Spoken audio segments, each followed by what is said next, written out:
EVM machine hack करून वसंत गीते यांना पाडण्याची धमकी, गुन्हा दाखल। शिवसेना ठाकरे गटाचे नाशिकमधील उमेदवार वसंत गीते यांना विधानसभा निवडणुकीत ईव्हीएम मशीन हॅक करून पाडण्याची धमकी देणाऱ्या परप्रांतीयाला पोलिसांनी बेड्या ठोकल्या। या निवडणुकीत विजय मिळवून देण्याची ग्वाही देत संशयिताने 42 लाखाची खंडणी मागितली होती, मात्र त्यास पैसे देण्यास नकार देण्यात आल्याने त्याने पराभव करण्याची धमकी देत पोबारा केला होता।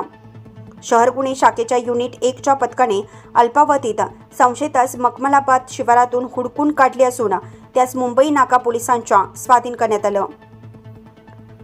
भगवान सिंह नारायण चव्हाण, वय वर्ष 34, मूळ राहणार अजमेर राजस्थान, हल्ली Vitthu Mauli colony, Makhmalabad, Masrul link road असं अटक करण्यात आलेल्या संशयिताचं नाव आहे।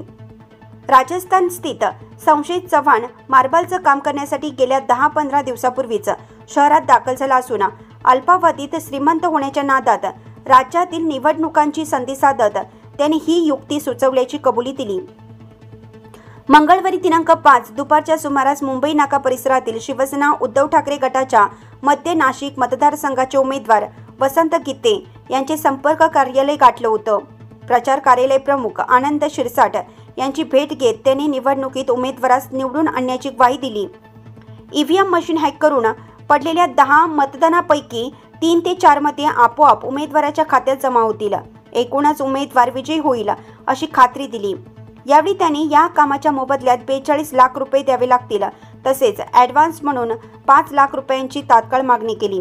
कार्यालय प्रमुख शिरसाट यांनी खातर जमा करत त्यास पैसे देण्यास नकार दिल्याने ही घटना घडली होती। संशयिताने तेथून काढता पाय घेत शिरसाट यांना पैसे न दिल्यास निवडणुकीचे प्रोग्रामिंग करणारे माझे ओळखीचे असून ईव्हीएम मशीन हॅक करून तुमच्या उमेदवाराला पराभूत करेन अशी धमकी देत धूम ठोकली होती। याबाबत शिरसाट यांनी मुंबई नाका पोलीस ठाणे गाठून रीतसर तक्रार दिल्याने गुन्हा दाखल करण्यात आला होता। या घटनेची दस्तर खुद्द पोलीस आयुक्त संदीप कर्णिक यांनी दखल घेत संशयिताच्या मुसक्या आवळल्याचे आदेश जारी केल्याने पोलीस यंत्रणा कामाला लागली होती। हा गुन्हा शहर गुन्हे शाखेच्या युनिट 1च्या पथकाने वर्ग करण्यात आल्याने वरिष्ठ निरीक्षक मधुकर कड यांच्या मार्गदर्शनाखाली पथके संशयिताच्या शोधार्थ रवाना करण्यात आली होती। मखमलाबाद शिवारात संशयित वास्तव्यास असल्याची माहिती मिळाल्याने पथकांनी रीतसर पिंजून काढत विटू माऊली कॉलनी भागात संशयिताच्या मुसक्या आवळल्या आहेत। अल्पावधीत श्रीमंत होण्याच्या नादात महाराष्ट्रातील निवडणुकांची संधी साधत त्याने हे कृत्य केल्याची कबुली दिली असून अधिक तपास उपनिरीक्षक रवींद्र बागुल करत आहेत।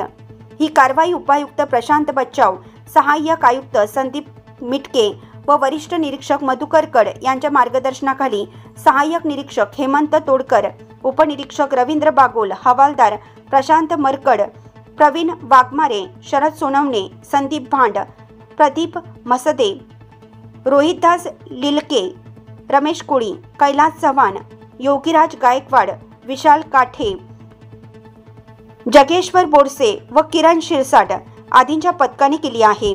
लोकमान्य न्यूजसाठी संचालक लक्ष्मीकांत शिंदे, नाशिक।